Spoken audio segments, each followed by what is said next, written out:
ಭಾಷಣವನ್ನು ಕೇಳಿದ ಮೇಲೆ ನಾನೇನು ಮಾತಾಡೋದಿದೆ ಅಂತ ಹೇಳಿ ಅನ್ನಿಸ್ತು. ಆದರೆ ನನ್ನ ಕ್ಷೇತ್ರ ಬೇರೆ ಇರೋದ್ರಿಂದ ಪರವಾಗಿಲ್ಲ, ಮಾತಾಡ್ಬೋದು ಕೂಡ. ವೇದಿಕೆ ಮೇಲೆ ಈಗ ನಾನು ಮಾತನಾಡಿ ನುಡಿ ಬಿಡುಗಡೆ ಮಾಡಿ ಮಾತನಾಡಿದಂತಹ ಡಾಕ್ಟರ್ ಕೃಷ್ಣಕುಮಾರ್ ಜಿಲ್ಲಾ ಕಾರ್ಯನಿರತ ಪತ್ರಕರ್ತರ ಸಂಘದ ಅಧ್ಯಕ್ಷರಾದಂತಹ ಟಿ ಗೋಪಿನಾಥ್ ಅವರಿದ್ದಾರೆ. ನನ್ನ ಸಹಪಾಠಿಯಾದಂತಹ ವೀರಪ್ಪಪ್ಪ ಅವರಿದ್ದಾರೆ. ಹಾಗೆ ಈ ಒಂದು ಸಂಘಟನೆಯ ಹಿಂದೆ ನಿಂತು ಕೆಲಸ ಮಾಡಿದಂತಹ ನಾಗರಾಜ್ ನೇತ್ರಾವತಿ, ಅಮ್ಮನಾಗರಾಜ್, ಕೆಲವು ಹೆಸರುಗಳನ್ನು ನಾನು ಬಿಟ್ಟಿರ್ಬೋದು. ಈ ಎಲ್ಲ ಸಂಘಟನೆಗಳು ಕೂಡ ಇಲ್ಲಿ ಇದ್ದಾರೆ. ಇನ್ನೊಂದು ವಿಶೇಷವಾದಂತಹ ಒಂದು ಕಾರ್ಯಕ್ರಮ, ಸತತವಾಗಿ 50 ತಿಂಗಳ ಕಾಲ ಏನೇನು ಉಪನ್ಯಾಸಗಳು, ಪುಸ್ತಕ ಕುರಿತು ಚರ್ಚೆಗಳು, ಸಂವಾದಗಳು ನಡೆದಿದ್ದು ಅದೆಲ್ಲವನ್ನ ಪುಸ್ತಕ ರೂಪದಲ್ಲಿ ಕ್ರೋಢೀಕರಿಸಿ ಅದನ್ನು ಕುರಿತು ಮಾತಾಡೋದು, ನೋಡುವಂತಹ ಒಂದು ಕ್ರಮ. ಅಂದರೆ ನಡೆದು ಬಂದ ದಾರಿಯನ್ನ ಹಿಂತಿರುಗಿ ನೋಡುವಂತಹ ಒಂದು ಕ್ರಮ. ನಾವು ಅದು ಒಳಗೆ ಪ್ರವೇಶ ಮಾಡಿ ನೋಡ್ತೀವಿ, ನೀವುಗಳು ಅದನ್ನ ಹಿಂತಿರುಗಿ ಅದನ್ನ ನೋಡ್ತೀವಿ. ಈ ಒಂದು ಕ್ರಮದ ಒಂದು ಅಧ್ಯಯನ ಇದಾಗಿದೆ. ಹೋರಾಟದ ಬಗ್ಗೆ ನನಗೆ ಮೊದಲಿಂದ ಬಹಳ ವಿಶೇಷವಾಗಿ ಮಾಡಿದ್ದೆ. ಯಾದಕ್ಕೆ ಮಾಡ್ತೇವೆ, ಇಲ್ಲಿ ನನ್ನ ನೆಚ್ಚಿನ ಕವಿ ಲಕ್ಷ್ಮೀಪತಿ ಕೋಲಾರದಿಂದ ಬಂದಂಥವರು, ಕೆ ರಾಮಯ್ಯದಿಂದ ಬಂದಂಥವರು, ನಂದಿಯಿಂದ ಬಂದಂಥವರು, ನಾಟಕಕಾರ ನಾರಾಯಣ ಸ್ವಾಮಿ ಅವರಿಗೆ ಬಂದಂಥವರು, ನಮ್ಮ ವೆಂಕಟಸ್ವಾಮಿ ಅವರು ಇಲ್ಲಿದ್ದಾರೆ. ಹೀಗೆ ಹಲವಾರು ಜನ ಇಲ್ಲಿಂದ ಬಂದಂಥವರಿಗೆ ನಾಗರಾಜ್ ಜಾತ್ರಾ ಸಂಘಟನೆಗಳಿದ್ದಾರೆ. ಇಲ್ಲಿ ಸಂಘಟನೆ, ಸಾಹಿತ್ಯ, ರಂಗಭೂಮಿ, ಆದಿಮಾನದ ಸಂಸ್ಥೆ ಇವೆಲ್ಲವೂ ಕೂಡ ಮೇಳೈಸಿದಂತಹ ಒಂದು ವಿಶೇಷವಾದಂತಹ ಒಂದು ಸ್ಥಳ ಇದೆ. ಜೆ ನಾಗರಾಜ್ ಅವರು ತುಂಬಾ ಹಲವರು ನಮಗೆ ಒಂದೇ ಇಲಾಖೆಯಲ್ಲಿ ನಾವು ಕೆಲಸ ಮಾಡ್ತಿದ್ದಂಥವ್ರು, ಮತ್ತೆ ಮತ್ತೆ ಕಾಲೇಜುಗಳಲ್ಲಿ ಭೇಟಿ ಆಗ್ತಿದ್ದಂಥವ್ರು, ಈ ತರ ಹಲವಾರು ಜನ ಕನ್ನಡ ಉಪನ್ಯಾಸಕರು ಕೂಡ ಇಲ್ಲಿ. ನೀವೆಲ್ಲರೂ ಕೂಡ ನನ್ನ ನಮಸ್ಕಾರಗಳು ಮತ್ತೆ ನೆನಪುಗಳು. ಯಾಕೆಂದ್ರೆ ಮತ್ತೆ ಹಿಂದೆ ನಾವು ಸಿಕ್ಕಿದಂಥವ್ರು ಅಂತ. ಈ ಒಂದು ಕೃತಿ ಇದೆಯಲ್ಲ ಬಹಳ ಮೊದಲೇನಾಗಿ ಹೇಳಿದ್ರೆ ಸಾಂಪ್ರದಾಯಿಕವಾಗಿ ಬಹಳ ಚೆನ್ನಾಗಿ ಬಂದಿದೆ, ಮುದ್ರಣಗೊಂಡಿದೆ, ಇದೆಲ್ಲ ಇದೆ. ಆದರೆ ನಿಜವಾಗಿಯೂ ಕೂಡ ಬಹಳ ಚೆನ್ನಾಗಿ ಮೌಲಿಕವಾಗಿ ತುಂಬಾ ಚೆನ್ನಾಗಿ ಪುಸ್ತಕವನ್ನು ತರಲಾಗಿದೆ. ಮೊದಲೇದಾಗಿ ಪ್ರಕಾಶಕರಿಗೂ ಕೂಡ ಅಭಿನಂದನೆಗಳನ್ನ ಹೇಳೋದಕ್ಕೆ ಇಷ್ಟಪಡ್ತೇನೆ. ಈ ಒಂದು ಕೃತಿಯ ಹಿಂದೆ ಸಾಕಷ್ಟು ಜನ ಕಷ್ಟಪಟ್ಟಿದ್ದಾರೆ. ಮುಖ್ಯವಾಗಿ ಏನಾಗುತ್ತೆ ಅಂದ್ರೆ ಕಾರ್ಯಕ್ರಮಗಳಿಗೆ ಬಂದಂಥವರು ಅಲ್ಲೇ ಮಾತಾಡಿ ಅಲ್ಲೇ ಮಾತು ಹೋಗ್ಬಿಡ್ತಾರೆ. ಅವ್ರ ಲೇಖನಗಳನ್ನ ಕಲೆಕ್ಟ್ ಮಾಡ್ಕೊಳ್ಳೋದು, ಸಂಗ್ರಹಿಸೋದು ಬಹಳ ದೊಡ್ಡ ಕೆಲಸ. ಈ ಕೆಲಸ ನೇತ್ರಾವತಿ ಅವರು ವಿಶೇಷವಾದ ಒಂದು ಶ್ರಮದಿಂದ ಎಲ್ಲರನ್ನ ಬೆಂಗಳೂರು ಲೇಖನಗಳನ್ನ ತರಿಸಿಕೊಂಡಿದ್ದಾರೆ. ಅವ್ರಿಗೂ ಕೂಡ ನಾನು ಅಭಿನಂದನೆಗಳನ್ನ ಹೇಳ್ತೇನೆ. ಪ್ರಧಾನ ಸಂಪಾದಕರು ಎಂ ಮುನಿರತ್ನಪ್ಪ ಅವರು. ಇದರಲ್ಲಿ ಸಂಪಾದಕ ಮಂಡಳಿಯಲ್ಲಿ ಕೆ.ವಿ. ನೇತ್ರಾವತಿ, ಸಿ.ಎ. ರಮೇಶ್, ಜೆ.ಜಿ. ನಾಗರಾಜ್ ಇವರೆಲ್ಲರೂ ಕೂಡ ಇದ್ದಾರೆ. ಇವರೆಲ್ಲರಿಗೂ ಕೂಡ ಇಂತಹ ಮಹತ್ತರವಾದ ಒಂದು ಕೆಲಸ ಮಾಡಿದ್ದಕ್ಕೆ ಅಭಿನಂದನೆಗಳನ್ನು ಹೇಳೋದಕ್ಕೆ ನಾನು ಇಷ್ಟಪಡ್ತೀನಿ. ಈ ಒಂದು ಓದುಗ ಕೇಳುಗ ನಮ್ಮ ನಡೆ ಅನ್ನುವಂತಹ ಕಾನ್ಸೆಪ್ಟ್ ಇದೆಯಲ್ಲ ಬಹಳ ಇಂಟ್ರೆಸ್ಟಿಂಗ್ ಆಗಿರುತ್ತೆ. ಆರಂಭದಲ್ಲಿ ಬಂದ ತಕ್ಷಣ ಸಿರಿಗನ್ನಡ ಪುಸ್ತಕ ಮಳಿಗೆಗೆ ಹೋಗಿ ಒಂದು ಪುಸ್ತಕವನ್ನು ಆರಿಸಿಕೊಳ್ಳುವ ಪ್ರಕ್ರಿಯೆ ಇದೆಯಲ್ಲ ತುಂಬಾ ವಿಶೇಷವಾದದ್ದು. ಅಲ್ಲಿ ಇವತ್ತು ನಾನು ಬಿಡುಗಡೆಯವರೆಲ್ಲ ಹೋದಾಗ ಒಂದು ಪುಸ್ತಕವನ್ನ ಆರಿಸ್ಕೊಳ್ಳಿ ಅಂತ ಹೇಳಿದ್ರು. ಪುಸ್ತಕ ಪ್ರಿಯರು ನಾವು. ಆದ್ರೆ ಯಾವ್ದನ್ನ ಈಗ ಒಂದು ಸೀರೆಗಳಿಗೆ ಹೋಗಿ ಹಲವಾರು ಸೀರೆಗಳನ್ನ ಹಾಕಿದ್ರೆ ಯಾವನ್ನ ಆರಿಸ್ಕೊಳ್ತೀವಿ ಅಂತ ಕನ್ಫ್ಯೂಸ್ ಆಗುತ್ತಲ್ಲ, ಹಾಗೆ ಎಲ್ಲ ಚಂದ ಚಂದದ ಪುಸ್ತಕಗಳು ಯಾವನ್ನ ಆರಿಸ್ಕೊಳ್ಳಿ ಅಂದರೆ ಒಂದು ಆಯ್ಕೆಯ ಪ್ರಶ್ನೆಯಲ್ಲಿ ಉಟ್ಕೊಟ್ಟು ಕೊನೆಗೆ ನಾನು ಪ್ರಜಾವಾಣಿಯಿಂದ ಪ್ರಕಟವಾದ ಒಂದು ಗ್ರಾಫಿಕ್ ಒಂದು ಸಂವಹನ ಒಂದು ಕೃತಿಯನ್ನು ನಾನು ಆರಿಸಿಕೊಂಡೆ. ಇಲ್ಲಿ ಒಂದು ಕಡೆ ಪುಸ್ತಕದ ಮಳಿಗೆ ಇದೆ, ಇನ್ನೊಂದು ಕಡೆ ಪತ್ರಕರ್ತರ ಸಂಘ ಇದೆ, ಇನ್ನೊಂದು ಕಡೆ ಓದುಗ ಕೇಳುಗ ನಮ್ಮ ನಡೆ ಅನ್ನುವಂತಹ ಒಂದು ಕಾನ್ಸೆಪ್ಟ್ ಇದೆ. ಇದೆಲ್ಲವನ್ನು ಏಕೀಭವಿಸಿದಂತಹ ಒಂದು ಸ್ಥಳ ಇದು. ನಾಗರಾಜ್ ಅವರು ಮಾತನ್ನು ಹೇಳಿದ್ರು, ಜನಗಳನ್ನ ಸೇರಿಸೋದು ಕಷ್ಟ ಅಂತ. ಇಲ್ಲಿ ಮಾತ್ರ ಸಮಸ್ಯೆ ಇಲ್ಲ, ಎಲ್ಲಾ ಕಡೆ ಇರುವಂತಹ ಒಂದು ಸಮಸ್ಯೆ. ಅದರಲ್ಲೂ ಸೋಷಿಯಲ್ ಮೀಡಿಯಾಗಳು ತುಂಬಾ ಸ್ಟ್ರಾಂಗ್ ಆಗಿರುವಂತ ಕಡೆ ನೋಡ್ಕೊಂಡ್ರೆ ಅದರ ಮೂಲಕನೇ ನೋಡ್ಕೊಂಡ್ರೆ ಆಯ್ತು, ಅಲ್ಲೇ ಹೋಗಿ ಕೂತು ಕೇಳುವಂಥದ್ದು ಏನು ಅನ್ನೋಂಥದ್ದು ಕೂಡ ಜನರಲ್ಲಿ ಇರುವಂಥದ್ದನ್ನ ನಾವು ಗಮನಿಸ್ತೀವಿ. ಆದ್ರೆ ಇಲ್ಲಿನ ಒಂದು ಕಾರ್ಯಕ್ರಮದ ವಿಶೇಷ ಏನಂದ್ರೆ, ಈ ಒಂದು ಸತತವಾಗಿ 50 ದಿನ ನಡೆದ ಕಾರ್ಯಕ್ರಮಗಳಲ್ಲಿ ಸುಮಾರು ಜನ ಲೇಖಕರನ್ನ ಆಹ್ವಾನಿಸಿದ್ದೀವಿ, ಪತ್ರಕಾರರು ಇದ್ದಾರೆ, ಕೃತಿಯನ್ನು ಕುರಿತು ಮಾತಾಡೋರಿದ್ದಾರೆ, ಅದಕ್ಕೊಂದು ಒಬ್ರು ಅಧ್ಯಕ್ಷರು ಅಂತ ಇರ್ತಾರೆ, ಆಮೇಲೆ ಚರ್ಚೆಗಳಾಗತ್ತೆ, ಸಂವಾದಗಳಾಗತ್ತೆ. ಇದೆಲ್ಲವೂ ಆಗೋದ್ರ ಮೂಲಕ ಒಂದು ಕ್ರಿಯೆಯಲ್ಲಿ ಕಂಪ್ಲೀಟ್ ಆಗುತ್ತೆ. ಕಾರಣ ಬೇರೆ ಕಡೆ ಏನಾಗುತ್ತೆ ಅಂದ್ರೆ ಒಂದು ವಿಚಾರ ಸಂಕಿರಣ, ಯಾವುದೋ ಒಂದು ವಿಷಯವನ್ನು ಇಟ್ಕೊಂಡು ಪ್ರೆಸೆಂಟೇಷನ್ ಮಾಡೋದು, ಮಾತಾಡೋದು, ಹೋಗೋದು ಇದೆಲ್ಲ. ಆದ್ರೆ ಒಂದು ಕೃತಿಯ ಚರ್ಚೆ ಮಾಡೋದಿದೆಯಲ್ಲ, ಅದು ಬಹಳ ವಿಶೇಷವಾಗಿದೆ. ಎಂತಹ ಕಾಲಘಟ್ಟದಲ್ಲಿ ನಾವು ಇವತ್ತು ಇರುವಿದ್ರೆ ಕ್ರಮೇಣ ಎಲ್ಲ ಲೇಖಕರನ್ನ ಎಲ್ಲರನ್ನ ಮರೆತು ಹೋಗುವಂತಹ ಕಾಲದಲ್ಲಿ ನಾವು ಇವತ್ತು ಇದ್ದೀವಿ. ನಮ್ಮ ಸಮಕಾಲೀನರಾಗಿ ಬದುಕ್ತಾ ಇದ್ದಂತಹ ಹಲವಾರು ಕಥೆಗಾರರನ್ನ, ಕಾದಂಬರಿಕಾರರನ್ನ, ಕವಿಗಳನ್ನ ಹೆಚ್ಚು ಕಮ್ಮಿ ನಾವು ಮರ್ತೇ ಹೋಗ್ಬೇಕು. ಹೊಸಬರು ಬರ್ತಾ ಇರುವಂತಹ ಕಾಲ. ಹೊಸಬರ ಬಗ್ಗೆ ನಾನು ಹೀಗೆ ಮಾತಾಡ್ತಿಲ್ಲ. ನಮ್ಮ ಕಾಲದಲ್ಲಿ ನಾವು ಹೊಸಬರನ್ನು ಹಳಬರನ್ನು ಒಟ್ಟೊಟ್ಟಿಗೆ ಇಟ್ಕೊಂಡು ಹೋಗುವಂತಹ ಕಾಲಘಟ್ಟದಲ್ಲಿ ನಾವು ಇದ್ದೀವಿ. ಆದ್ರೆ ಇವತ್ತು ಬಹಳ ಬೇಗ ಎಂತೆಂಥ ದೊಡ್ಡ ಕವಿಗಳೆಲ್ಲರೂ ರಾಸರಾಯ ಬಲ್ಲಾಳಂತಹ ಕಾದಂಬರಿಗಳಾಗ್ಬೋದು, ಕೆ.ನ. ಶಿವತೀರ್ಥನಂತಹ ಗೆಡ್ಡೆಗೆಯ ಅನ್ನೋ ಒಂದು ಸಂಕಲನ ಬರೆದ ಕವಿ ಆಗ್ಬೋದು, ಇವರೆಲ್ಲರೂ ಕೂಡ ಮರೆವಿಗೆ ಕ್ರಮೇಣ ಒಳಗಾಗಿ ಹೋಗ್ತಾ ಇರೋದನ್ನ ಕಾಣ್ತಾ ಇದ್ದೀವಿ. ಅಂದ್ರೆ ಕಾಲ ವೇಗವಾಗಿ ಚಲಿಸ್ತಾ ಇದೆ, ವೇಗವಾಗಿ ಬರೆಯೋದಕ್ಕೆ ಆರಂಭಿಸುತ್ತಿದ್ದೇವೆ. ಓದಿನ ಮಟ್ಟ ಹೆಚ್ಚಿಸ್ತಾ ಇದ್ದೀವಿ. ಯಾವನ್ನ ಹೋಗ್ಬೇಕು, ಹೇಗೆ ಹೋಗ್ಬೇಕು ಅನ್ನೋ ಪರಿಕ್ರಮಗಳು, ಆ ಚಲನೆಗಳು ಬದಲಾಗ್ತಾ ಇರುವಂತಹ ಕಾಲಘಟ್ಟದಲ್ಲಿ ನಾವು ಇವತ್ತು ಇದ್ದೀವಿ. ಇಂತಹ ಸಂದರ್ಭದಲ್ಲಿ ಈ ಒಂದು ಸಂಸ್ಥೆ ಇದೆಯಲ್ಲ, ಕೆಲವು ಕೃತಿಗಳನ್ನ, ಆಯ್ದ ಕೃತಿಗಳನ್ನ ಚರ್ಚೆಗೆ ಇಟ್ಕೊಳ್ಳೋದು, ಅದನ್ನ ಜನರಿಗೆ ತಲುಪಿಸೋದು, ಇದು ಬಹಳ ವಿಶೇಷವಾದಂತಹ ಒಂದು ಕಾರ್ಯಕ್ರಮ ಅಂತೇಳಿ ನನಗೆ ಅನ್ಸುತ್ತೆ. ಒಂದು ನವೆಂಬರ್ 1ನೇ ತಾರೀಕು 2020ರಿಂದ ಆರಂಭ ಆದಂತಹ ಒಂದು ಚಲನೆ ಇದೆ. ಅಲ್ಲಿಂದ ಇಲ್ಲಿಯವರೆಗೆ ಒಟ್ಟು 50 ಕಾರ್ಯಕ್ರಮಗಳು ಇಲ್ಲಿ ಸತತವಾಗಿ ನಡೆದಿವೆ. 50 ಗ್ರಾಮಗಳು ಬಹುಶಃ ಇದೇ ಸ್ಥಳದಲ್ಲಿ ಆಗಿರ್ಬೇಕು ಅಂತ ಅನಿಸುತ್ತೆ. ಇದೇ ಹಾಲಲ್ಲಿ ಈ ಎಲ್ಲ ಕಾರ್ಯಕ್ರಮಗಳು ಕೂಡ ಇಲ್ಲಿ ನಡೆದಿವೆ. ಇಲ್ಲಿ ಬೇರೆ ಬೇರೆ ಕಡೆಯಿಂದ ಎಲ್ಲ ಲೇಖಕರು ಬಂದಿದ್ದಾರೆ. ಕೋಲಾರದವರು ಮಾತ್ರ ಅಲ್ಲ, ಬೇರೆ ಬೇರೆ ಹೊರಭಾಗದಿಂದ ಬಂದಿದ್ದಾರೆ. ಕೆಲವರು ಈಗಾಗಲೇ ಪ್ರಸಿದ್ಧ ವಿಮರ್ಶಕರು ಬಂದಿದ್ದಾರೆ. ಕೆಲವರು ಹೊಸದಾಗಿ ಬರೆಯುವಂತಹ, ಹೊಸದಾಗಿ ವಿಮರ್ಶೆಗೆ ತೊಡಗಿದಂತಹ ಲೇಖಕರುಗಳನ್ನು ಕೂಡ ಇಲ್ಲಿ ಕಳಿಸ್ಕೊಂಡಿದ್ದಾರೆ. ನಾನು ಬಹಳ ಹಿಂದೆ ನೆನಪಾಗುವಂಥದ್ದು, ನಾನು ಸೆಕೆಂಡ್ PUC ಇದ್ದಾಗ ಆ ಕಾಲೇಜಲ್ಲಿ ಹೋಗ್ತಾ ಇದ್ದೆ. ನಾನು ಆವಾಗ ನಮ್ಗೊಂದು ವಿಶೇಷವಾದ ಇದನ್ನ ಮಾಡ್ತಾ ಇದ್ವಿ. ಕೆಲವು ಲೈಬ್ರರಿ ಟೈಮ್ ಅಂತ ಇರ್ತಿತ್ತು, ಗ್ರಂಥಾಲಯ ವೇಳೆ, ಕೆಲವು ಆಯ್ದ ಪುಸ್ತಕಗಳನ್ನ ಕೊಟ್ಟು ಓದಿ ಅದ್ರ ಬಗ್ಗೆ ಏನಾದರೂ ಬರೀಲಿ ಅಂತೇಳಿ ನಮ್ಗೆ ಕೊಡ್ತಿದ್ರು. ಒಂದು ತಾಸು ತರ ಕೊಡ್ತಾ ಇದ್ರು. ನಾವು ಅವಾಗ ಯಾವ ಕಾದಂಬರಿನೋ ಗೊತ್ತಿಲ್ಲ, ಒಂದು ಬಣ್ಣದದ್ದು ಅಂತೇಳಿ ಒಂದು ಕಾದಂಬರಿಯನ್ನ ಕೊಟ್ಟಿದ್ವಿ. ಅದಕ್ಕೆ ಚಿಕ್ಕದಾಗ ಒಂದು ವಿಮರ್ಶೆಯನ್ನ ಬರ್ತಿದೆ. ಅದಕ್ಕೆ ನಮಗೆ ಪ್ರಥಮ ವಿಮರ್ಶೆ ಪ್ರೈಸ್ ಅನ್ನು ಕೂಡ ಕೊಟ್ಟಿದ್ವಿ. ಒಂದು ಸಣ್ಣ ಸಣ್ಣ ಓದಿನ ಘಟನೆಗಳು ಹೇಗೆ ಮನುಷ್ಯರನ್ನ ರೂಪಿಸ್ತಾ ಹೋಗುತ್ತೆ ಅಂದ್ರೆ, ಆಮೇಲೆ ಓದುವ ಹಚ್ಚಿಕೊಳ್ತು ನನಗೆ ಕಾದಂಬರಿಗಳನ್ನ ಓದಬೇಕು, ಅದ್ರ ಬಗ್ಗೆ ಬರೀಬೇಕು, ಈ ಥರದ್ದೆಲ್ಲ ಉಟ್ಕೊಳ್ತಾ ಹೋಗ್ಬೇಕು.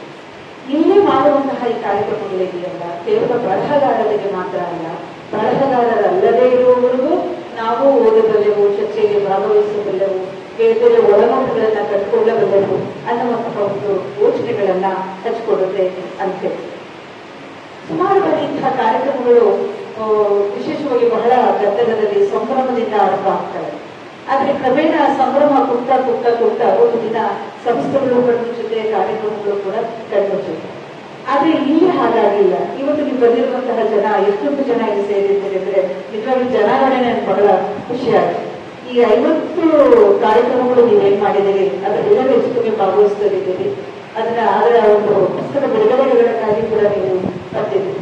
ಹಾಗಾಗಿ ಇದು ಒಂದು ರೀತಿ ತುಂಬುವ ಆಸಕ್ತಿ ಹೊಂದಿದಂತಹ ಸಂಸ್ಥೆಯಲ್ಲ, ಆಸಕ್ತಿಯನ್ನು ಚಿಗುರಿಸುವ ಇದೆಷ್ಟು ಕಾರ್ಯಕ್ರಮಗಳನ್ನ ಮಾಡಬಲ್ಲಂತಹ ಒಂದು ಚಲನೆಯಲ್ಲಿ ಸಂಸ್ಥೆ ಇದೆ ಅಂತೇಳಿ ನನಗೆ ಅನಿಸ್ತು ಅಂತ. ಇಲ್ಲಿ ಹಲವು ತಲೆಮಾರಿನ ಚಿಂತಕರನ್ನ, ಹಲವು ವಿಚಾರಧಾರೆಗಳನ್ನ ಇಲ್ಲಿ ಸೇರಿಸ್ತಾ ಇದ್ದೀವಿ. ಇಲ್ಲಿ ಕೃತಿಗಳನ್ನ ಕೊಟ್ಟುಕೊಂಡಿದ್ರೆ ಎಲ್ಲ ಪ್ರಕಾರದ ಎಲ್ಲ ಚಳುವಳಿಗಳು, ಎಲ್ಲ ಬೇರೆ ಬೇರೆ ಪಂಥಗಳಿಗೆ ಸೇರಿದಂತಹ ಎಲ್ಲ ಕೃತಿಗಳ ಚರ್ಚೆಗಳು ಇಲ್ಲಿ ನಡೆದಿದೆ ಅನ್ನುವಂಥದ್ದು. ಇಲ್ಲಿ ಓದುಗ ಕೇಳುಗ ನಮ್ಮ ನಡೆ ಅನ್ನುವಂತಹ ಒಂದು ಟೈಟಲ್ ಇದೆಯಲ್ಲ, ಅದೇ ಬಹಳ ಒಂಥರ ಆಸಕ್ತಿಕರವಾಗಿದೆ. ಇಲ್ಲೊಬ್ಬ ಓದುಗ ಇದ್ದಾನೆ, ಒಬ್ಬ ಕೇಳುಗ ಇದ್ದಾನೆ, ಅವರ ಜೊತೆಯಲ್ಲಿ ಒಂದು ನಡೆಗೆ ಅನ್ನೋದು ಇಲ್ಲಿ ಸಾಕ್ತಾ ಇದೆ ಅಂತ ಹೇಳಿ. ಕೃತಿಕಾರ ಒಂದು ಕೃತಿಯನ್ನ ಕೊಡ್ತಾನೆ, ಅದನ್ನ ಒಬ್ಬ ಓದ್ತಾನೆ, ಅದನ್ನ ನಿಮ್ಮ ಮುಂದೆ ಪ್ರಸ್ತುತಪಡಿಸ್ತಾನೆ, ಅದನ್ನ ನೀವು ಕೇಳ್ತೀರಿ. ಈ ಕೇಳುವ ಅನ್ನೋ ಒಂದು ಪರಂಪರೆ ಇದೆಯಲ್ಲ, ಅದು ಬಹುಕಾಲದಿಂದಲೂ ಇರುವಂತದ್ದು. ಅದ್ರ ಬಗ್ಗೆ ಬೆಳಗ್ಗೆ ಒಂದು ತುಂಬಾ ಚೆನ್ನಾಗಿ ಅದ್ರ ಬಗ್ಗೆ ಮಾತಾಡಿದೆ.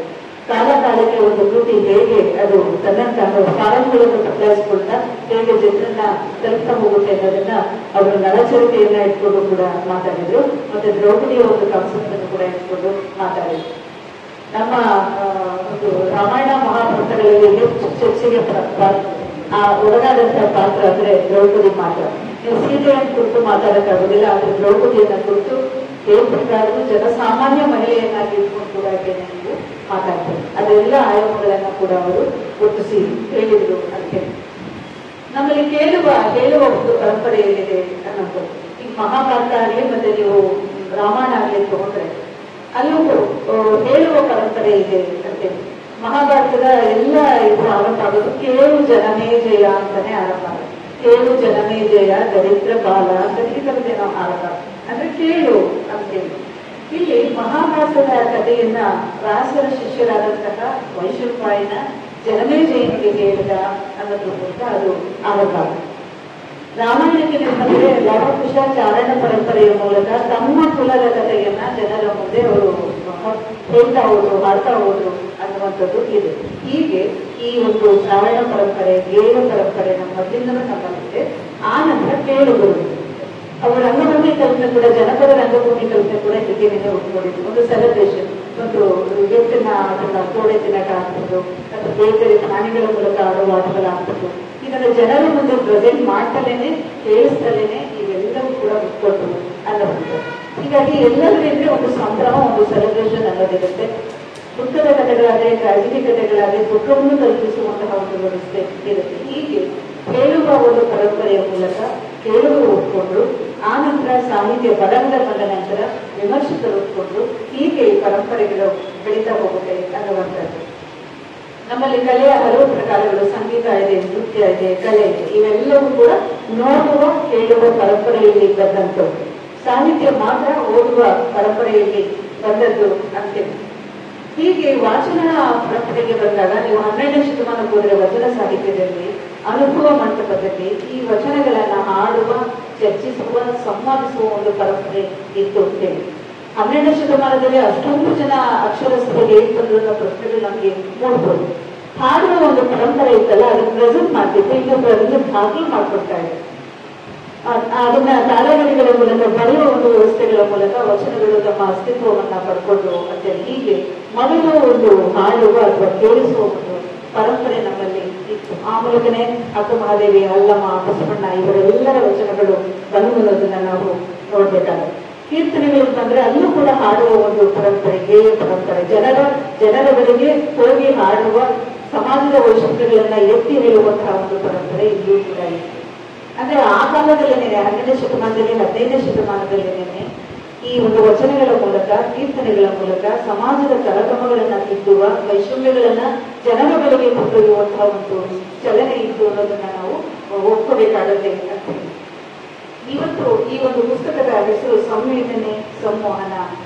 ಒಂದು ಕೃತಿಯಲ್ಲಿ ಒಂದು ಸಂವೇದನೆ ಇರುತ್ತೆ, ಅದನ್ನ ಸಂಮೋಹನ ಕಲ್ಪಿಸುವ ಕೆಲಸವನ್ನ ಮಾಡ್ತೀವಿ ಅನ್ನೋ ಅರ್ಥದಲ್ಲಿ ಈ ವೇದಿಕೆಯ ಪ್ರಧಾನ ಉದ್ದೇಶ ಅದೇ. ಕೃತಿಗಾರನ ಸಂವೇದನೆಗಳ ಒಳಹೊಕ್ಕು, ಅದನ್ನ ಓದುಗರಿಗೆ ಸಂವಹನಗೊಳಿಸ್ತೀವಿ, ತಲುಪಿಸ್ತೀವಿ ಅನ್ನೋ ಉದ್ದೇಶದಲ್ಲಿ ಈ ಒಂದು ಕೃತಿಯನ್ನ ರಚಿಸಲಾಗಿದೆ ಅಂತ. ಇವತ್ತು ಪುಸ್ತಕ ಮಾಧ್ಯಮಗಳು ತುಂಬಾ ಚಂದವಾಗಿ ಪುಸ್ತಕ ಬಂದಿದೆ, ಆದ್ರೆ ಮಾರಾಟದ ವ್ಯವಸ್ಥೆಗಳು ಇವತ್ತು ಏನಿದೆ ಅನ್ನುವಂಥದ್ದು, ಪುಸ್ತಕೋದ್ಯಮ ಅದೊಂದು ಉದ್ಯಮ ಆಗಿ ಇರುವಂತದನ್ನ ನಾವು ಕಂಡಿದ್ದೇವೆ. ಒಂದು ಕಾಲದಲ್ಲಿ 500,000 ಪ್ರತಿಗಳು ಹಾಕ್ತಾ ಇದ್ದಂತಹ ಒಂದು ಕಾಲಘಟ್ಟ ಇವತ್ತು ಬದಲಾಗಿದೆ. ಯಾರನ್ನು ಕೇಳಿದ್ರು 5 ಎಡಿಷನ್ ಆಯ್ತು, 6 ಎಡಿಷನ್ ಆಯ್ತು ಅಂತೇಳಿ ಪುಸ್ತಕಗಳ ಒಂದು ಎಡಿಷನ್ ಲೆಕ್ಕ ಹೇಳ್ತಿರ್ತಾರೆ. ಒಳಗಡೆ ವಿಚಾರಿಸಿದ್ರೆ 150 ಕಾಪೀಸ್ ಹಾಕಿದ್ರು, 200 ಕಾಪೀಸ್ ಹಾಕಿದ್ರು, ಅಷ್ಟೇ ಪುಸ್ತಕಗಳು ಸಿಗುತ್ತೆ. ಅಂದ್ರೆ ಎಷ್ಟೆಷ್ಟು ಬೇಕೋ ಅಷ್ಟು ಮುದ್ರಿಸಿ ಮಾರಾಟಗೊಳಿಸುವಂತಹ ಒಂದು ದೊಡ್ಡ ಜಾಗದ ವ್ಯವಸ್ಥೆಯಲ್ಲಿ ಇದ್ದೀವಿ. ಇಲ್ಲಿ ನಿಜವಾಗಿಯೂ ಓದುಗರು ಯಾರು ಪುಸ್ತಕಗಳನ್ನ ತಂದು ಓದುವಂತವರು ಯಾರು? ಪುಸ್ತಕಗಳು ಪ್ರಿಂಟ್ ಆಗುತ್ತೆ, ಲೈಬ್ರರಿ ಒಂದು ಗ್ರಂಥಾಲಯ ಇಲಾಖೆಗೆ ಹೋಗುತ್ತೆ, ಅಲ್ಲಿಂದ ಮಾರಾಟಕ್ಕೆ ಎಷ್ಟು ಕೋರ್ಸ್ ತಗೊಳ್ತಾರೆ, ಪ್ರಿಂಟ್ ಆಗುತ್ತೆ. ನಿಜವಾಗಿಯೂ ಓದುಗರನ್ನ ಪುಸ್ತಕಗಳು ತಲುಪ್ತಾ ಇದೆಯಾ ಅನ್ನುವಂಥದ್ದು. ಅಲ್ಲಿ ತಲುಪುವ ಪುಸ್ತಕಗಳಾದ್ರೂ ಯಾವುದು, ಎಂತೆಂತಹ ಪುಸ್ತಕಗಳನ್ನ ನಾವು ಓದಿದ್ದೇವೆ. ಧಾರ್ಮಿಕ ಕೃತಿಗಳಿದೆ, ಏನೇನೋ ಕೃತಿಗಳಿದೆ, ಎಲ್ಲವನ್ನೂ ಲೈಬ್ರರಿಯಲ್ಲಿ ಸೇವ್ ಮಾಡುವ, ಕೊಂಡುಕೊಳ್ಳುವ ಒಂದು ವ್ಯವಸ್ಥೆ ಇರುವಂಥದ್ದನ್ನು ಕೂಡ ನಾವು ಗಮನಿಸಿದ್ವಿ. ಇಂತಹ ಸಂದರ್ಭದಲ್ಲಿ ಈ ಒಂದು ಸಂಸ್ಥೆ ಒಳ್ಳೆಯ ಕೃತಿಗಳನ್ನ ಆರಿಸಿಕೊಂಡು ಅದನ್ನ ವಾಚಿಸೋದ್ರ ಮೂಲಕ, ಪ್ರಚುರ ಮೂಲಕ ಜನರಿಗೆ ತಲುಪಿಸುವ ಒಂದು ಬಹಳ ಆಸಕ್ತಿಕರವಾದ ಕೆಲಸವನ್ನ ಮಾಡ್ತಾ ಇದೆ ಅನ್ನುವಂಥದ್ದು. ಇವತ್ತು ಹೊಸ ಬರಹಗಾರರು ಏನಾಗ್ತಾ ಇದ್ದಾರೆ ಅನ್ನುವಂಥದ್ದು. ಇವತ್ತು ಸೋಷಿಯಲ್ ಮೀಡಿಯಾಗಳು ನಮ್ಮನ್ನ ಎಷ್ಟು ಮಟ್ಟಿಗೆ ಆಳ್ತಾ ಇದೆ ಅಂದರೆ, ಒಂದು ಕಾಲದಲ್ಲಿ ಒಂದು ಕವಿತೆಯನ್ನ ಒಂದು ಕಥೆಯನ್ನ ಬರೆದು ಅದನ್ನ ಪತ್ರಿಕೆ ಕಳಿಸಿ ಅದು ಬರೋವರೆಗೂ ಕಾಯ್ದಾ ಕೂತಿದ್ವಿ ನಾವು, ಯಾವಾಗ ಬರುತ್ತೆ ಅಂತೇಳಿ. ಅದು ನೋಡೋದೇ ಒಂದು ಚಂದ, ಅದರ ಆರ್ಟ್ ಇದೆ, ಅದರ ಡಿಸೈನ್ ಇಂದ ಇತ್ತು ಬಹಳ ಖುಷಿಯಿಂದ ನಾವು ನೋಡ್ತಿದ್ದಂತ ಕಾಲ ಒಂದಿತ್ತು. ಈಗೆಲ್ಲ ಹಾಗಿಲ್ಲ. ಆಡಳಿತದ ಕವಿತೆ ಅಷ್ಟೇ ಬಿಸಿ ಬಿಸಿಯಾಗಿ ಸೋಷಿಯಲ್ ಮೀಡಿಯಾಗೆ ರವಾನೆ ಆಗುತ್ತೆ, ಅಷ್ಟೇ ಬೇಗ ಚರ್ಚೆ ಆಗುತ್ತೆ. ಆ ಚರ್ಚೆಗಳಾದ್ರೂ ಹೇಗಿರುತ್ತೆ, ಯಾರು ಯಾವುದನ್ನು ಓದಿರೋದಿಲ್ಲ, ಅದ್ಭುತವಾಗಿದೆ ಅಂತ ಚರ್ಚೆ ಮಾಡ್ತಾರೆ, ವಂಡರ್ಫುಲ್ ಅಂತಾರೆ, ಇದೆಲ್ಲವೂ ಕೂಡ ಆಗಿದೆ. ಇನ್ನೂ ಕೆಲವು ಹೊಗಳ್ಕೊಂಡು ಇನ್ನೊಂದು ರೀತಿಯಲ್ಲಿ ಕವಿತೆಗಳನ್ನು ಹೊಗಳುವ, ಕಥೆಗಳನ್ನು ಹೊಗಳುವ ಈ ರೀತಿಯ ಒಂದು ವ್ಯವಸ್ಥೆ ಇದೆ. ಇಲ್ಲಿ ನಿಜವಾಗಿಯೂ ಸಾಹಿತ್ಯವನ್ನ, ಯಾವ ಸಾಹಿತ್ಯವನ್ನ ಓದಬೇಕು, ಯಾವ ಸಾಹಿತ್ಯವನ್ನು ಬೇರೆ ತಪ್ಪಿಸಬೇಕು ಅನ್ನೋ ಆಯ್ಕೆಯ ಪ್ರಶ್ನೆಗಳು ಕೂಡ ಇಲ್ಲಿ ಇದೆ ಅಂತೇಳಿ. ಈ ಬರಾಟೆಯ ಕಾಲದಲ್ಲಿ ಸಹಜವಾಗಿಯೇನೆ ನಿಜವಾಗಿಯೂ ಮೌಲ್ಯವುಳ್ಳಂತಹ ಲೇಖಕರುಗಳು, ಅವರ ಕೃತಿಗಳು ನಿಧಾನವಾಗಿ ಹಿಂದಕ್ಕೆ ಸರಿತಾ ಇದೆ ಅನ್ನೋದನ್ನು ಕೂಡ ನಾವು ಗಮನಿಸಬೇಕು ಅನ್ನುವಂಥದ್ದು. ಇಲ್ಲಿ ಕೃತಿಗಳನ್ನ ಕುರಿತು ಮತ್ತೆ ಚಳುವಳಿಗಳನ್ನ ಕುರಿತು ಮಾತಾಡೋದಾದ್ರೆ ಹಲವಾರು ಚಳುವಳಿಗಳು ನಮ್ಮಲ್ಲಿ ಬಂದೋಗಿದೆ. ದಲಿತ, ಬಂಡಾಯ, ಬೇರೆ ಎಲ್ಲ ಫೆಮಿನಿಸಂ ಇವೆಲ್ಲವೂ ಕೂಡ ಬಂದೋಗಿದೆ. ಆ ಕಾಲಘಟ್ಟಕ್ಕೆ ಅನುಗುಣವಾಗಿ ಹಲವಾರು ಕೃತಿಗಳು ನಮ್ಮಲ್ಲಿ ಹುಟ್ಕೊಂಡಿದೆ. ಈಗ ಫೆಮಿನಿಸಂ ಬಗ್ಗೆ ನಾವು ಮಾತಾಡೋದಾದ್ರೆ ಈಗ 6ನೇ ಒಂದು ಫೆಮಿನಿಸಂ ಬೇರೆ ಅಂತ ಹೇಳಿ ನಮ್ಮಲ್ಲಿ ಹೇಳಿದಾಗ ಫೆಮಿನಿಸಂ ಅಲ್ಲಿ ಎಷ್ಟೊಂದು ಬದಲಾವಣೆಗಳಾಗಿದೆ ಅಂದ್ರೆ ಎಕೋ ಫೆಮಿನಿಸಂ ಅಂತ ಒಂದು ಬರುತ್ತೆ, ದಲಿತ ಫೆಮಿನಿಸಂ ಅಂತ ಬರುತ್ತೆ. ಇನ್ನೂ ಸೂಕ್ಷ್ಮವಾಗಿ ಹೇಳೋದಾದ್ರೆ ವೈದಿಕರು ಕೂಡ ಒಂದು ಫೆಮಿನಿಸಂ ಒಂದು ವೇಗನ್ನ ಉಂಟಾಗ್ತಾ ಇರೋದನ್ನ ನಾವು ಗಮನಿಸ್ತಾ ಇದ್ದೀವಿ. ಅಂದ್ರೆ ಆಯಾ ಜನಾಂಗ, ಆಯಾ ಇದು ತಮ್ಮ ಚರಿತ್ರೆಗಳ ಮೂಲಕ, ತಮ್ಮ ಅಸ್ತಿತ್ವಗಳ ಮೂಲಕ ತಮ್ಮದೇ ಸಿದ್ಧಾಂತಗಳನ್ನ ಕಟ್ಕೊಳ್ಳೋದಕ್ಕೆ ಒದಗೋದನ್ನು ಕೂಡ ನಾವು ಗಮನಿಸಬಹುದು. ಹೀಗೆ ಸಾಹಿತ್ಯ ಅನ್ನೋದು ಒಂದು ವರ್ಗಕ್ಕೆ, ಒಂದು ಪಂಥಕ್ಕೆ, ಒಂದು ಪ್ರದೇಶಕ್ಕೆ ಇವತ್ತು ಸೀಮಿತ ಆಗಿಲ್ಲ. ಅದು ಯಾರು ಹೇಗೆ ಅರ್ಥೈಸಿಕೊಂಡಾರೋ, ಹೇಗೆ ಎತ್ತರಕ್ಕೆ ಕೊಂಡೊಯ್ಯಬಲ್ಲರೋ, ಹೇಗೆ ಅದನ್ನು ವಿಮರ್ಶಿಸಬಲ್ಲರೋ ಆ ರೀತಿಯಲ್ಲಿ ವಿಮರ್ಶೆಗಳು ಪಡಿತಾ ಇದೆ ಅನ್ನೋದನ್ನು ಕೂಡ ನಾವಿಲ್ಲಿ ಗಮನಿಸಬೇಕು ಅಂತೇಳಿ. ಈಗ ಯಾವುದು ಒಂದು ಕೃತಿ ನಿಜವಾಗಿಯೂ ಶ್ರೇಷ್ಠವಾದ ಕೃತಿಯ ಕುರಿತು ನಾನು ಆಮೇಲೆ ಮಾತಾಡ್ತೀನಿ. ಮೊದಲು ಈ ಕೃತಿಗೆ ಸಂಬಂಧಪಟ್ಟ ಕೆಲವು ವಿಷಯಗಳನ್ನ ಮಾತಾಡಿ. ಯಾವುದು ನಿಜವಾಗಿಯೂ ಶ್ರೇಷ್ಠ ಕೃತಿ ಅಂತೇಳಿ ಇಲ್ಲಿ ಕೆಲವು ಕೃತಿಗಳನ್ನ ಚರ್ಚೆ ಮಾಡಿದ್ದಾರೆ. ಕೆಲವು ಕೃತಿಗಳನ್ನ ಓದಬೇಕಾಗಿದೆ. ನಮ್ಮ ಚಿಕ್ಕ ವಯಸ್ಸಿಂದ ಕೆಲವು ಮಾಡಲ್ ಆಗಿ ಇಟ್ಕೊಂಡಿದ್ದೀವಿ, ಇಂಥದನ್ನ ಓದ್ಬೇಕು ಅಂತೇಳಿ. ನಾವು ಚಿಕ್ಕ ವಯಸ್ಸಿನಲ್ಲಿ ಓದ್ತಾ ಇದ್ದಂತಹ ಕೆ.ವಿ. ಅಯ್ಯರ್ ಅವರ ರೂಪದರ್ಶಿ ಅನ್ನೋ ಒಂದು ಇದಾಗ್ಬೋದು, ಆಮೇಲೆ ಕುಟುಂಬ ಅವರ ಕಲೆಗಳಲ್ಲಿ ಮದುಮಗಳು ಅನ್ನುವಂತಹ ಕೃತಿ ಆಗ್ಬೋದು, ವ್ಯಾಸರಾಯ ಬಲ್ಲಾಳರ ಬಂಡಾಯ ಆಗ್ಬೋದು, ಚದುರಂಗರ ಅವರ ವೈಶಾಖ ಆಗ್ಬೋದು. ಈ ತರದ ಕೆಲವು ಕೃತಿಗಳನ್ನ ನಾವು ಒಂದು ಮಾಡೆಲ್ ಕೃತಿಗಳು ಅಂತ ಹೇಳಿ ನಾವು ಗಮನಿಸ್ಕೊಂಡು ಬಂದಿದ್ವಿ. ಈ ಕೃತಿಗಳು, ಇಂತಹ ಕೃತಿಗಳನ್ನ ಕುರಿತು ಮತ್ತೆ ಚರ್ಚೆಗಳು ನಡೆಯುವುದು ಸಹಜ. ಆದ್ರೆ ಇನ್ನೊಂದು ಜನಾಂಗ ಇರುತ್ತೆ, ಎಲ್ಲಿಯವರೆಗೆ ನೀವು ಇದನ್ನೇ ಚರ್ಚೆ ಮಾಡ್ತೀರಿ, ಹೊಸ ಕಾಲದ ಬರಹಗಾರಗಳಿವೆ, ಹೊಸ ಕಾಲದ ಬರವಣಿಗೆಗಳಿವೆ, ಅವುಗಳ ಚರ್ಚೆ ನಡೆಯೋದು ಯಾವಾಗ? ಈ ಹೊಸದು ಮತ್ತೆ ಹಳತದ ಸಂಕಷ್ಟ ಮೊದಲಿಂದಲೂ ನಮ್ಮಲ್ಲಿ ಇದೆ. ಆದ್ರೆ ನಿಜವಾಗಿಯೂ ಉಳಿಯೋದು ಯಾವುದು? ನಿಜವಾಗಿಯೂ ಎಲ್ಲ ಕಾಲಕ್ಕೆ ಸಲ್ಲಬಲ್ಲಂತಹದ್ದು ಯಾವುದಾಗಿರುತ್ತೋ ಆಯಾ ಕಾಲಕ್ಕೆ ತಕ್ಕ ಹಾಗೆ ಆಯಾ ಕಾಲದ ಸವಾಲುಗಳನ್ನ ಸ್ವೀಕರಿಸ್ತಾ ಎದುರಿಗೆ ಯಾವಾಗ ಕೃತಿ ಎದುರಾಗುತ್ತೋ ಅದು ಒಂದು ಶ್ರೇಷ್ಠವಾದ ಕೃತಿ ಅಂತೇಳಿ ನಾವು ಕರೀಬೇಕಾಗುತ್ತೆ. ಮನೆಗಳಲ್ಲಿ ಮದುಮಗಳು ಯಾಕೆ ನಾವು ಮತ್ತೆ ಓದ್ತೀವಿ, ಯಾಕೆ ಅದು ನಾಟಕ ರೂಪದಲ್ಲಿ ಬಂತು, ಯಾಕೆ ಮತ್ತೆ ಬೇರೆ ಕಡೆ ಯುವ ಜನಾಂಗ ಹೋಗ್ತಾ ಇದೆ, ಚರ್ಚೆ ಆಗ್ತಾ ಇದೆ ಅಂದ್ರೆ ಅದು ಎಲ್ಲ ಕಾಲಕ್ಕೂ ಒಂದು ಪ್ರದೇಶದ, ಒಂದು ಸಮುದಾಯದ, ಒಂದು ಇಡೀ ಒಂದು ಜನಾಂಗದ ಕಥೆಯನ್ನು ಹೇಳುವಂತಹ ಕಥೆ ಅನ್ನೋ ರೀತಿಯಲ್ಲಿ ಅದು ಬಹಳ ಮುಖ್ಯ ಆಗತ್ತೆ ಅನ್ನುವಂಥದ್ದು. ಇವತ್ತು ಇನ್ನೊಂದು ಹೊಸ ಏನಂದ್ರೆ ಕೆಲವು ಲೇಖಕರ ಹೆಸರಲ್ಲಿ ಹಲವಾರು ಟ್ರಸ್ಟ್ಗಳನ್ನ ಕಟ್ಟಲಾಗಿದೆ. ಹಿರಿಯ ಕವಿಗಳ ಹೆಸರಿನಲ್ಲಿ ಟ್ರಸ್ಟ್ಗಳಿದೆ, ಮತ್ತೆ ಹಿರಿಯ ಸಾಧಕರ ಹೆಸರಿನಲ್ಲಿ ಜಯಂತಿಗಳು ಕನ್ನಡ ಸಂಸ್ಕೃತಿ ಇಲಾಖೆ ಮಾಡ್ತಾರೆ. ನಮ್ಮ ಮೇಡಮ್ ಕೂಡ ಕನ್ನಡ ಸಂಸ್ಕೃತಿ ಇಲಾಖೆಯವರು ಹೇಳಿದ್ದಾರೆ. ಈ ಎಲ್ಲ ಒಂದೊಂದು ಸಮುದಾಯಕ್ಕೆ ಒಬ್ಬೊಬ್ಬ ನಾಯಕರುಗಳು ಸಾಧಾರಣವಾಗಿ ಇರ್ತಾರೆ. ಒಂದೊಂದು ಜನಾಂಗಕ್ಕೆ, ಒಂದು ಕುಲಕ್ಕೆ ನಾಯಕರುಗಳಿರ್ತಾರೆ. ಅವರ ಹೆಸರಿನಲ್ಲಿ ಜಯಂತಿಗಳನ್ನ ಕನ್ನಡ ಸಂಸ್ಕೃತಿ ಇಲಾಖೆ ನಿರಂತರವಾಗಿ ಮಾಡ್ತಾ ಬಂದಿದೆ. ಮೈಸೂರಲ್ಲಿ ಒಂದು ಶಿಬಿರವನ್ನ ಮಾಡಿ ಈ ಜಯಂತಿ ಉತ್ಸವಗಳನ್ನ ಆಚರಿಸುವುದು ಸೂಕ್ತವೇ, ಒಂದು ವೇಳೆ ಬಿಡೋದಾದ್ರೆ ಹೇಗೆ ಬಿಡ್ಬೋದು, ಉಳಿಸ್ಕೊಳ್ಳೋದಾದ್ರೆ ಹೇಗೆ ಉಳಿಸ್ಕೋಬಹುದು ಅನ್ನೋ ಚರ್ಚೆಯನ್ನ ಮೈಸೂರಲ್ಲಿ ಒಂದು ಶಿಬಿರ ಮಾಡಿ ಕನ್ನಡ ಸಂಸ್ಕೃತಿ ಇಲಾಖೆ ಕೆಲವು ಮುಖ್ಯವಾದ ಲೇಖಕರನ್ನ ಕರೆದು ಒಂದು ಕಾರ್ಯಕ್ರಮವನ್ನು ರೂಪಿಸಿತ್ತು. ಅಲ್ಲಿ ನಾವೆಲ್ಲರೂ ಕೂಡ ಕೆಲವು ತೀರಾ ಪ್ರಮುಖವಾದಂತಹ ಹೇಳಬೇಕಾದಂತಹ ನಾಯಕರುಗಳನ್ನ ಉಳಿಸ್ಕೊಂಡು ಮಿಕ್ಕವರನ್ನು ಬಿಡಬಹುದು ಅಂತೇಳಿ ಸಾಮಾನ್ಯವಾದದ್ದು ಇನ್ನೇನು ಕೊಟ್ಟು, ಆದ್ರೆ ಅದು ಜಾರಿ ಬರೋಕ್ ಸಾಧ್ಯ ಇಲ್ಲ. ನಮಗೆ ಗೊತ್ತಿದೆ ಸರ್ಕಾರ ಹೇಗಿದೆ, ಮತ್ತೆ ಜನಾಂಗಗಳ ಒತ್ತಡಗಳು ಹೇಗಿರುತ್ತೆ ಅನ್ನುವಂಥದ್ದು. ಇಂತಹ ಒಂದು ಕಾಲಘಟ್ಟದಲ್ಲಿ ಇಡೀ ಸಾಂಸ್ಕೃತಿಕ ನಾಯಕತ್ವಗಳು ಬದಲಾಗ್ತಾ ಇರುವಂತಹ ಕಾಲದಲ್ಲಿ ಯಾವುದನ್ನು ಹೇಗೆ ನೋಡಬೇಕು ಅನ್ನೋ ವಿಮರ್ಶಾ ಕೋನಗಳೇ ಬದಲಾಗ್ತಾ ಇರುವಂತಹ ಕಾಲಗಳಲ್ಲಿ ಒಂದು ಕೃತಿಯನ್ನ ಒಂದು ಕೃತಿಕಾರನ ಆಶಯವನ್ನ ನಾವು ಹೇಗೆ ಅರ್ಥ ಮಾಡ್ಕೊಳ್ಳೋದು ಅನ್ನುವಂಥ ಪ್ರಶ್ನೆಗಳು ಕೂಡ ಇಲ್ಲಿ ಬರುತ್ತೆ ಅನ್ನುವಂಥದ್ದು.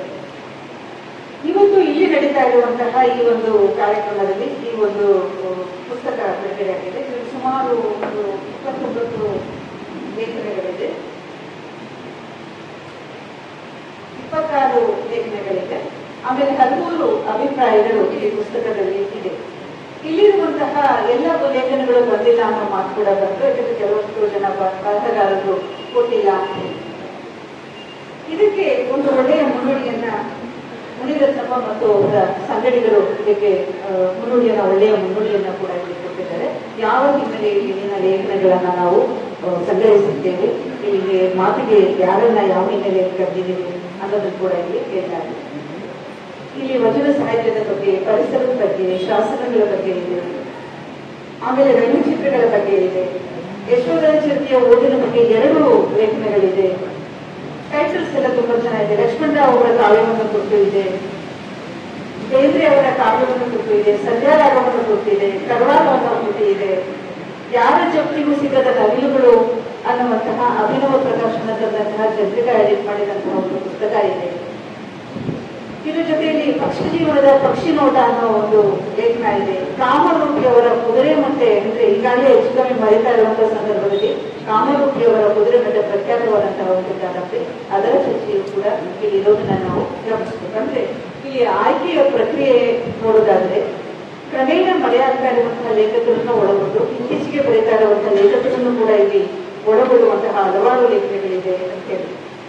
ನಾರಾಯಣ ಸ್ವಾಮಿ ಅವರ ನೀರದಿರುಗೆ ಇದೆ, ಮತ್ತೆ ಲಕ್ಷ್ಮೀಪತಿ ಕೋಲಾರ ಅವರ ಕುರಿತು ಒಂದು ಲೇಖನ ಇದೆ. ಇದೆಲ್ಲವೂ ಕೂಡ ನಂಗ್ಲಿಯಲ್ಲಿ ಮಾತಾಡಿದ್ದಾರೆ. ಎಲ್ಲರೂ ಕೂಡ ಮಾತನಾಡಿರುವಂತಹ ಒಂದು ಹಲವಾರು ಲೇಖನಗಳು ಇಲ್ಲಿದೆ ಅಂತ. ಇಲ್ಲಿ ನಟರಾಜ್ ಕೂದಾರ್ ಅವರ ಒಂದು ಲೇಖನ, ಎಲ್ ಬಸವರಾಜ್ ಅವರ ಅಲ್ಲಮನ ವಚನ ಚಂದ್ರಿಕೆ ಅನ್ನುವ ಲೇಖನ ಓದಿದೆ. ಈಗಾಗಲೇ ನಟರಾಜ್ ಕೂದಾರ್ ಅಲ್ಲಮನ ಬಗ್ಗೆ ಸಾಕಷ್ಟು ಕೆಲಸ ಮಾಡಿರುವಂತಹ, ಅಲ್ಲಮನ ಮತ್ತೆ ಬುದ್ಧನ ಚಿಂತನೆಗಳಲ್ಲಿ ಸಾಕಷ್ಟು ಕೆಲಸ ಮಾಡಿರುವಂತಹ ವಿಮರ್ಶಕರು. ಅದರ ಒಂದು ಸಣ್ಣ ಕಥೆಯನ್ನ ಅವರು ಹೇಳ್ತಾರೆ. ಅದು ಹೇಗಿದೆ ಅಂದ್ರೆ ಅದೊಂದು ರೂಪಕದ ರೀತಿಯಲ್ಲಿ ಒಂದು ಕಥೆ ಬರುತ್ತೆ. ಒಬ್ಬೊಂದು ಭಿಕ್ಷುಕನ ಕಥೆ ಬರುತ್ತೆ. 30 ವರ್ಷಗಳಿಂದ ರಸ್ತೆಯ ಬದಿಯಲ್ಲಿ ಕೂತು ಭಿಕ್ಷೆಯನ್ನ ಬೇಡುವಂತಹ ಒಬ್ಬ ಭಿಕ್ಷುಕ ಯಾವತ್ತಿನ ಹಾಗೆ ಯಾರೋ ಒಬ್ಬ ಬಂದಾಗ ತನ್ನ ಭಿಕ್ಷಾ ಪಾತ್ರೆಯನ್ನ ಓದುತ್ತಾನೆ. ಭಿಕ್ಷೆಯನ್ನು ಕೊಡಬೇಕಾದಂತಹ ವ್ಯಕ್ತಿ ಇಡೀ ಜೀವನದಲ್ಲಿ ತರಕಾಡ್ತಾನೆ. ಒಂದು ನಾಣ್ಯವು ಕೂಡ ಅವನಿಗೆ ಸಿಕ್ಕೋದಿಲ್ಲ. ಅವ್ನು ನಾಣ್ಯ ಸಿಕ್ಕಿದಾಗ ಅವನು ಪ್ರಶ್ನೆ ಮಾಡ್ತಾನೆ, ಎಷ್ಟು ವರ್ಷಗಳಿಂದ ಕೂತಿದ್ಯಪ್ಪ ನೀನು ಭಿಕ್ಷೆ ಬೇಡೋದಕ್ಕೆ ಅಂತೇಳಿ ಪ್ರಶ್ನೆ ಮಾಡ್ತಾನೆ. ಅವನು ಸುಮಾರು 30 ವರ್ಷಗಳಿಂದ ನಾನು ಇದೇ ಜಾಗದಲ್ಲಿ ಇಲ್ಲಿರುವ ಪೆಟ್ಟಿಗೆ ಮೇಲೆ ಕೂತು ಭಿಕ್ಷೆ ಬೇಡ್ತಾ ಇದ್ದೀನಿ ಅನ್ನೋ ಒಂದು ಮಾತನ್ನು ಹೇಳ್ತಾನೆ. ಇದ್ರಲ್ಲಿ ಏನಿದೆ ಪೆಟ್ಟಿಗೆಯಲ್ಲಿ ಅಂತ ಕೇಳಿದಾಗ, ಇದ್ರಲ್ಲಿ ಏನಿದೆ ಸ್ವಾಮಿ ಹಳೆಯ ಪೆಟ್ಟಿಗೆ ಅಂತ ಹೇಳ್ತಾರೆ. ಸರಿ, ಅದು ನೋಡೋಣ ತೆಗೆ ಇಂದ ತರಿಸಿದಾಗ ಅದರಲ್ಲಿ ಚಿನ್ನದ ನಾಣ್ಯಗಳು ಇರುವಂತೆ. ಅಲ್ಲಮನ ವಿಚಾರಗಳು ಹೇಗೆ ಅಂದ್ರೆ ಗುಪ್ತ ನಿಧಿಯಿಂದ ಹಾಗೆ ಅದನ್ನ ತೆರೆದ್ರೆ ಮಾತ್ರ ಅದರ ಹೊಳಪು, ಅದರ ಅಂದ, ಅದರ ಪ್ರತಿಭೆ, ಅದರ ಬೆಳಗು ಎಲ್ಲ ಬರೋದಕ್ಕೆ ಸಾಧ್ಯ ಅನ್ನೋದಕ್ಕೆ ಒಂದು ಒಳ್ಳೆ ರೂಪಕದ ರೀತಿಯಲ್ಲಿ ಈ ಕಥೆಯನ್ನ ಬಳಸ್ಕೊಳ್ತಾರೆ. ಎಲ್ಲ ಕೃತಿಗಳು ಹೀಗೇನೆ ತಮ್ಮ ಒಳಗಡೆ ಈ ನಾಡಿನ ಚರಿತ್ರೆಯನ್ನ, ಒಂದು ಸಂಸ್ಕೃತಿಯ ಕಥೆಯನ್ನ, ಇತಿಹಾಸವನ್ನ, ಸಮಾಜವಾದವನ್ನ ಎಲ್ಲ ಕೃತಿಗಳು ಒಳಗಡೆ ಅಳಿಸಿಕೊಂಡು ಇಟ್ಕೊಂಡಿದ್ದಾರೆ. ಅದನ್ನ ತೆಗೆಯುವ ಕೆಲಸಗಳನ್ನ ಓದುಗರು ಮಾಡಬೇಕು, ಒಬ್ಬ ವಿಮರ್ಶಕರು ಮಾಡಬೇಕು ಅನ್ನೋ ಹಿನ್ನೆಲೆಯಲ್ಲಿ ಒಂದು ರೂಪಕದ ರೀತಿಯಲ್ಲಿ ಈ ಕಥೆಯನ್ನ ತಗೋಬಹುದು ಅಂತೇಳಿ. ಇದರಲ್ಲಿ ಒಂದು ನೇಮಿಚಂದ್ರ ಅವರ ಬದುಕು ಮತ್ತು ಪಯಣ ಅನ್ನುವ ಲೇಖನ, ಅದು ಕೂಡ ಚರ್ಚೆಯಾಗಿರುವಂತಹ ಅವರೇ ಬಂದು ಮಾತನಾಡಿದ ಲೇಖನ ಅಂತೇಳಿ ಅನ್ಸುತ್ತೆ. ನೇಮಿಚಂದ್ರ ನಮಗೆಲ್ಲರಿಗೂ ಗೊತ್ತಿರುವಂತಹ ಲೇಖಕಿ. ಬದುಕು ಬದಲಿಸಬಹುದು ಅನ್ನೋದು ಅವರ ಪ್ರಖ್ಯಾತ ಒಂದು ಬದುಕನ್ನ ಮನಸ್ಸು ಮಾಡಿದ್ರೆ ನಾವು ಅದನ್ನು ಬದಲಿಸಬಹುದು. ವೈಜ್ಞಾನಿಕ ಚಿಂತನೆಗಳ ಆಧಾರದಲ್ಲಿ ಕೆಲವು ಲೇಖನಗಳಲ್ಲಿ ಅವರಿಗೆ ಪ್ರವಾಸ ಬಹಳ ಇಷ್ಟ. ಕೇವಲ ಪ್ರವಾಸ ಅಂತೇಳಿ ಮಾಡೋದಿಲ್ಲ, ಒಂದು ಪ್ರವಾಸದ ಒಂದು ಸಂದರ್ಭದಲ್ಲಿ ಏನೆಲ್ಲ ಆಸ್ಪೆಕ್ಟ್ಸ್ ಅನ್ನ ಗಮನಿಸಬಹುದು. ಒಂದು ದೇಶದ ಒಂದು ಇತಿಹಾಸದಲ್ಲಿ ಆ ಒಂದು ಸಮುದಾಯದಲ್ಲಿರುವಂತಹ ಅಲ್ಲಿನ ಚರಿತ್ರೆಯನ್ನ ಎಲ್ಲವರಿಗೆ ಗಮನಿಸಬಹುದು ಅನ್ನೋದನ್ನ ಅವರು ತಮ್ಮ ಪುಸ್ತಕಗಳಲ್ಲಿ ಮೊದಲಿಂದಲೂ ರೂಪಿಸ್ಕೊಂಡು ಬಂದಿದ್ದಾರೆ.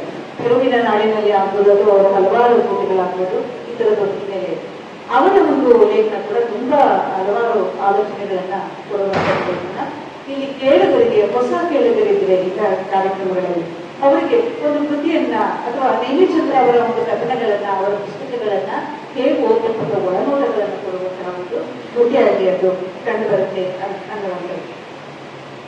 ಎದೆಗೆ ಬಿದ್ದ ಅಕ್ಷರ ಅನ್ನೋ ಒಂದು ಕೃತಿಯನ್ನ ಕೊಟ್ಟು ಸರ್ವೇಶ್ ಕಡ್ಕಳ್ಳಿ ಅವರು ಬರ್ತಿದ್ದಾರೆ.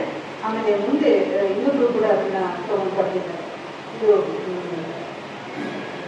ಯಾರ ಶಕ್ತಿಗೂ ಸಿಗದ ನವಿಲುಗಳು ಅನ್ನೋ ಕೃತಿಯನ್ನು ಕೂಡ ಒಂದು ಚರ್ಚೆ, ಅದನ್ನ ಕೆ ನರಸಿಂಹಮೂರ್ತಿ ಅಂತ ಹೇಳಿ ಮಾಡಿದ್ರೆ ನನಗೆ ತುಂಬಾ ಇಷ್ಟ ಆಗಲಿಲ್ಲ.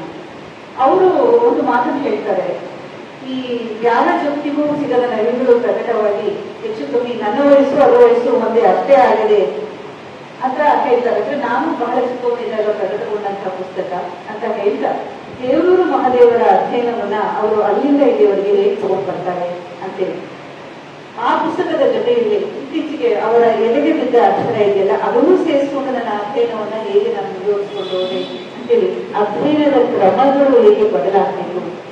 ಒಂದು ಕಾಲದ ಒಬ್ಬ ಲೇಖಕ ಬರೆದಂತಹ ಒಂದು ಕಾಲದ ಕೃತಿ, ಆನಂತರ ಬಂದಂತಹ ಇನ್ನೊಂದು ಕೃತಿ, ಎರಡರ ಮಧ್ಯೆ ಒಂದು ಪ್ರಯಾಣ ಇದೆಯಲ್ಲ, ಆ ಪ್ರಯಾಣವನ್ನ ಮುಗಿಸೋದು ಹೇಗೆ ಅಂತೀವಿ. ಹೀಗೆ ಯುವ ವಿಮರ್ಶಕರ ಇತ್ತೀಚಿನ ತಲೆಮಾರಿನ ಕೆ ನರಸಿಂಹಮೂರ್ತಿಯ ವಿಚಾರಗಳೇನಿದೆ ಆ ವಿಚಾರಗಳನ್ನ ನಾವು ಒಪ್ಪಬೇಕಾಗುತ್ತೆ. ಒಬ್ಬ ಲೇಖಕನ ಸಮಗ್ರ ಕೃತಿಗಳನ್ನ, ಅವನ ವಿಚಾರಧಾರೆಗಳನ್ನ ಇಟ್ಕೊಂಡು ಗ್ರಹಿಸೋದು ಹೇಗೆ, ಚರ್ಚೆ ಮಾಡೋದು ಹೇಗೆ ಅನ್ನುವಂಥದ್ದು.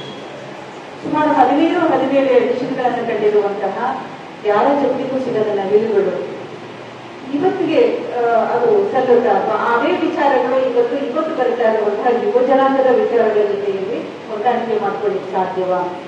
ಸುಮಾರು 20-30 ವರ್ಷಗಳಿಂದ ಒಂದು ಕೃತಿಯ ಬಗ್ಗೆ ಬರೆದಂತಹ ಲೇಖನಗಳು ಇವತ್ತು ಯುವ ಜನಾಂಗ ಗ್ರಹಿಸಿ ಬರೆಯುವಂತಹ ಲೇಖನಗಳು ಏನಾದರೂ ವ್ಯತ್ಯಾಸಗಳಿದೆಯೇ, ಗ್ರಹಿಸುವ ಕ್ರಮದಲ್ಲಿ ವ್ಯತ್ಯಾಸಗಳಿದೆಯೇ, ಅಥವಾ ಈ ನಾಡಿನ ಚರಿತ್ರೆಯಲ್ಲಿ ಏನಾದರೂ ಬದಲಾವಣೆಗಳಾಗಿದೆಯೇ ಅನ್ನೋದನ್ನ ಒಂದು ರೀತಿ ಗೌರವಿಕವಾಗಿ ನೋಡ್ಬೋದು ಅಂತೇಳಿ ಅನ್ಸುತ್ತೆ.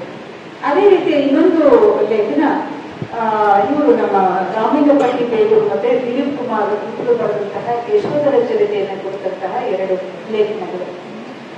ಒಂದು ರಾಮಿಂಗಪಟ್ಟಿ ಬೇಲೂರು ಯಶೋಧರ ಚರಿತೆಯನ್ನ ಗ್ರಹಿಸುವ ಕ್ರಮಕ್ಕೂ ದಿಲೀಪ್ ಕುಮಾರ್ ಗ್ರಹಿಸುವ ಕ್ರಮಕ್ಕೂ ಬಹಳಷ್ಟು ವ್ಯತ್ಯಾಸಗಳಿವೆ.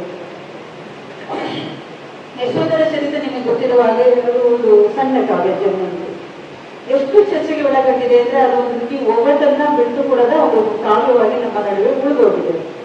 ಗಿರೀಶ್ ಕಾರ್ನಾಡ್ ಒಂದ್ ಕಡೆ ಹೇಳ್ತಾರೆ, ಹಿಟ್ಟಿನ ಹುಂಜ ಕುಗ್ಗುತ್ತಲೇ ಇರುತ್ತದೆ ಅಂತ ಹೇಳ್ತಾರೆ. ಅಂದ್ರೆ ಇದು ಕುಗ್ತಲೇ ಇರುತ್ತೆ, ನೆವರ್ ಎಂಡಿಂಗ್. ನೀವು ಹೇಗೆ ಅರ್ಥಗಳನ್ನ ಗ್ರಹಿಸ್ತೀವಿ, ಹೇಗೆ ಗಂಡು ಹೆಣ್ಣಿನ ಸಂಬಂಧಗಳನ್ನ ಗ್ರಹಿಸ್ತೀವಿ, ಅದಕ್ಕೆ ಅನುಗುಣವಾಗಿ ಅರ್ಥಗಳು ಬಿಟ್ಕೊಡ್ತಾ ಹೋಗುತ್ತೆ ಅನ್ನೋ ಮಾತನ್ನ ಅವರು ತಮ್ಮ ನಾಟಕವನ್ನ ಬರೆದಂತಹ ಸಂದರ್ಭದಲ್ಲಿ ಅದನ್ನ ಅವರು ಹೇಳಿದರು. ಹಾಗೆ ಇದು ಓದುಗರ ಪಾಲಿಗೆ ಒಂದು ರೀತಿ ಚಾಲೆಂಜ್ ಆಗಿರುವಂತಹ ಒಂದು ಕಾವ್ಯ. ಹೆಣ್ಣು ಗಂಡಿನ ಸಂಬಂಧಗಳು ಒಂದು ಸಾಂಪ್ರದಾಯಿಕವಾಗಿದ್ದಾಗ ಹೇಗೆ ಸಮಾಜ ಒಪ್ಪಿಕೊಳ್ಳುತ್ತೆ, ಸಮಾಜ ನಿರೀಕ್ಷಿಸುವ ಸಂಬಂಧಗಳನ್ನ ಮೀರಿ ಹೊಸ ರೀತಿಯ ಸಂಬಂಧಗಳನ್ನ ಏರ್ಪಡಿಸಿಕೊಂಡಾಗ ಈ ಸಮಾಜ ಹೇಗೆ ಗ್ರಹಿಸುತ್ತೆ ಅನ್ನೋ ಪ್ರಶ್ನೆಗಳನ್ನ ಅಲ್ಲಿ ಎತ್ತಲಾಗ್ತದೆ. ಇವತ್ತು ನಮಗೆ ಗೊತ್ತಿರುವ ಹಾಗೆ ಕೌಟುಂಬಿಕ ವ್ಯವಸ್ಥೆಗಳು ಎಲ್ಲವೂ ಕೂಡ ಇವತ್ತು ಬದಲಾಗ್ತಾ ಇದೆ. ವಿವಾಹ, ಕುಟುಂಬ, ಕೂಡಿಕೊಂಡಿರುವಂತಹ ಪದ್ಧತಿಗಳು ಎಲ್ಲವೂ ಬದಲಾಗ್ತಾ ಇದೆ. ಇವತ್ತು ಮದುವೆ ಆಗುತ್ತೆ, ಇನ್ನೊಂದು ವರ್ಷಕ್ಕೆ ವಿಚ್ಛೇದನ ಆಗುತ್ತೆ. ಇದನ್ನ ಯಾವುದು ನಾವು ಇವತ್ತು ಇದನ್ನ ಲೋಪ ಅಥವಾ ಆಪಾದನೆ ಅಂತ ಅನ್ನುವ ಒಂದು ಪರಿಸ್ಥಿತಿಯಲ್ಲಿ ಇಲ್ಲ. ಯಾಕಂದ್ರೆ ಬದುಕು ಇವತ್ತು ಆ ರೀತಿ ಇರೋದನ್ನ ನಾವು ಕಾಣ್ತೀವಿ. ಒಂದು ಕಾಲದಲ್ಲಿ ಏನೆಲ್ಲವನ್ನ ಹೊಂದಾಣಿಕೆ ಮಾಡಿಕೊಂಡು ಬದುಕುವಂತಹ ಕಾಲಘಟ್ಟ ಇತ್ತಲ್ಲ, ಆ ಕಾಲಕ್ಕೂ ಈ ಕಾಲಕ್ಕೂ ಸಾಕಷ್ಟು ವ್ಯತ್ಯಾಸಗಳಿದೆ. ಇಂತಹ ಸಂದರ್ಭದಲ್ಲಿ ಯಶೋಧರ ಚರಿತೆ ಎನ್ನುವ ಕೃತಿ ಏನನ್ನ ಹೇಳಬಲ್ಲದು? ಒಲ್ಲದ ಗಂಡನನ್ನ ಬಿಟ್ಟು ಸಂಗೀತಕ್ಕೆ ಒಲಿದು ಅಥವಾ ಬೇರೆದಕ್ಕೂ ಗೊತ್ತಿಲ್ಲ, ಒಲಿದು ಅಷ್ಟವಂತನನ್ನ ಕೂಡಿದ್ದು ಅನ್ನೋ ಒಂದು ಮಾತಲ್ಲಿ ಬರುತ್ತೆ. ಈ ರೀತಿ ಕೂಡುವಿಕೆಯ ಹಿಂದೆ ಇರುವಂತಹ ಭಿನ್ನ ಭಿನ್ನ ಕಾರಣಗಳೇನು, ಸಾಮಾಜಿಕ ಸ್ತರಗಳೇನು, ಹಿನ್ನೆಲೆಗಳೇನು, ಪ್ರಶ್ನೆಗಳನ್ನ ಇಬ್ರು ಕೂಡ ಇಲ್ಲಿ ಚರ್ಚೆ ಮಾಡ್ತಾರೆ. ದಿಲೀಪ್ ಕುಮಾರ್ ಮಾಡುವ ಚರ್ಚೆಗೂ ರಾಮಲಿಂಗಪ್ಪ ಮಾಡುವ ಚರ್ಚೆಗೂ